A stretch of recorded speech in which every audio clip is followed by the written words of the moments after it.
Office বন্ধের দিন specially এই পাঙ্কাশ মাছের খিচুড়ি। আর এই পাঙ্কাশ মাছের খিচুড়ি একদম খাইতে ইয়াম্মি ছিল, সাথে একটা জিঙ্গা ভর্তা ছিল। এটা তো আমার ফেভারিট খাবার হয়ে গেছে, পাঙ্কাশ মাছ। আসসালামু আলাইকুম, welcome back to my another blog. তো আপনারা কেমন আছেন? আলহামদুলিল্লাহ আমি ভালো আছি। তো আজকে শুক্রবার বন্ধ ছিল, আর শুক্রবার সকাল সকাল ঘুমাতে উঠতে চলে গিয়েছিলাম বাজারে। আর যাই যে একটা পাঙ্কাশ মাছ নিয়ে আসছি। এই পাঙ্কাশ মাছটা মূলত এখন কাটটা কুটটা নিয়ে নিছি। মূলত পাঙ্কাশ মাছটা কাটার কারণ হলো এই পাঙ্কাশ মাছের চারটা ডুমা দিয়ে মানে আজকে একটা খিচুড়ি পাকামু। আর সেই খিচুড়ি খাওয়া দাওয়া করে তারপর নামাজ পড়তে যাবো। তো বুঝতে পারছেন, এই যে পাঙ্কাশ মাছের খিচুড়ির জন্য এই যে পাঙ্কাশ মাছ কাটটা নিছি। তো এই মাছগুলোর এখন ভালো করে সব রকম হলুদ মরিচ দিয়ে কাটটা নিতে মানে মাইকা নিতে হইব। হলুদ মরিচ দিয়ে সবকিছু নিয়ে মাইকা শেষ হয়ে গেলে এগুলার মূলত এখন আমি কি করবো জানেন, এগুলার একটু বাজ্যে নেবো। যেহেতু পাঙ্কাশ মাছ আর এই পাঙ্কাশ মাছ দিয়ে খিচুড়ি রান্না করবো, তার জন্য এই মাছটাকে ভালোভাবে একটু আর কি বাজ্যে নিতে হইব। তাহলে পাঙ্কাশ মাছের যে একটা ফ্লেভার গন্ধ এটা থাকবো না, তার জন্য আর কি। তো কড়াইয়ে প্রথমে ভালো করে তেল দিয়ে সুন্দর করে এই মাছগুলোর বাজ্যে নিলাম। আর মাছগুলো ভাজাভাজি হইতে হইতে তারপর ডাল চাল সব এক রকমের মিশিয়ে নিছি। এখানে বুটের ডাল, মসুর ডাল আর চাউল নিয়েছি। চাউল কিন্তু আমি ভাতের চাউল নিয়েছি, যেহেতু আমি ব্যাচেলার থাকি, আমার ওখানে ওরকম চাউল নাই, তার জন্য। আর এদিক দিয়ে তো আমার মাছগুলো ভাজা হয়ে গেছে। এবার মাছগুলো একটা প্লেটে উঠে রাখলাম। আর মাছগুলো প্লেটে উঠে রাখা তারপরে ওই কড়াইয়ে দিয়ে দিলাম তেল। আর তেল দেওয়ার শেষ হয়ে গেলে এখানে দিয়ে দেবো পেঁয়াজ কুচি।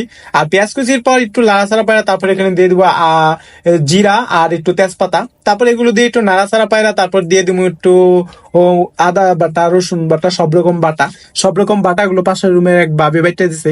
তারপর এখানে দিলাম মরিচের গুঁড়া, হলুদের গুঁড়া আর স্বাদ মতো লবণ। এগুলা দিয়ে মশলাটা ভালো করে কষাইছিলাম, কষানোর জন্য পানি দিয়ে দিলাম। তারপর পানি দিয়ে এটা এরকম ভাবে না কষায় তারপর এনে পানি দিয়ে দিছিলাম, মানে পানির মধ্যেই দিয়ে দিছিলাম মাছ। মাছ আর পানি একসাথে কষাইতেছিলাম, কারণ আর উপরে দিয়ে দিলাম একটু খিচুড়ির মশলা। তো এটা আসলে খিচুড়ির মশলা দিয়ে দিলাম। দিয়ে দেওয়া হয়ে গেলে একটু পরে দিয়ে দিই, এটা একদম বোনা বোনা হয়ে গেছে।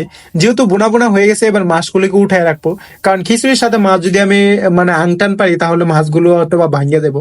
তার জন্য মাছগুলোকে আমি উঠায় রাখলাম। আর মাছগুলো উঠায় রাখা শেষ হয়ে গেলে তারপর ওই ওই যে মশলাটা ছিল, গ্রেভিটা ছিল, সেই গ্রেভির মধ্যে দিয়ে দেবো সেই চাউলগুলা, যে চাউলগুলা ইতিমধ্যে আমি ভিজিয়ে রাখছিলাম। তো এই চাউলগুলা দিয়ে তারপর এটা একটু নাড়াচাড়া পাড়া নিলাম। দেন পর কয়েক মিনিট নাড়াচাড়া পাড়া শেষ হয়ে গেলে এখানে দিয়ে দেবো পর্যাপ্ত পরিমাণে পানি। একদম কড়াই বইরা পানি দিয়ে দিছি। তো কড়াই বইরা পানি দেওয়ার কারণ হলো যাতে কড়াইয়ের মধ্যে না লাগিয়ে যায়, তার জন্য। তো কড়াই বইরা পানি দেওয়া শেষ হয়ে গেলে এটা ডাইকা দিছি। ডাইকা দিয়ে 20 মিনিট পরে গেছি, যা দিয়ে সবগুলা হয়ে গেছে। আজকে দিয়ে এক কড়াই খিচুড়ি হয়েছে, এটা কতক্ষণে খাইমু, মানে আজকে সারাদিন শুধু খিচুড়ি খাইমু। আজকে সারাদিন আর কোনো রান্না বান্না হবে না। তারপর এখানে দিয়ে দেবো এখন খিচুড়ির উপরে সেই মাছগুলো, যে মাছগুলো আমি বাজিয়ে রাখছিলাম।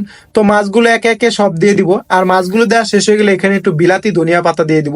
বিলাতি ধনিয়া পাতা দিলে খিচুড়ির টেক্সচার অনেক স্বাদ হয়, টেক্সচার হয়। তো এখানে সবকিছু দেওয়া দেওয়া শেষ হয়ে গেলে একটু নাড়াচাড়া পাড়ে নিব, মানে উপরে গুলো ভিতরে নিব, ভিতরে গুলো উপরে নিব, এরকম আর কি।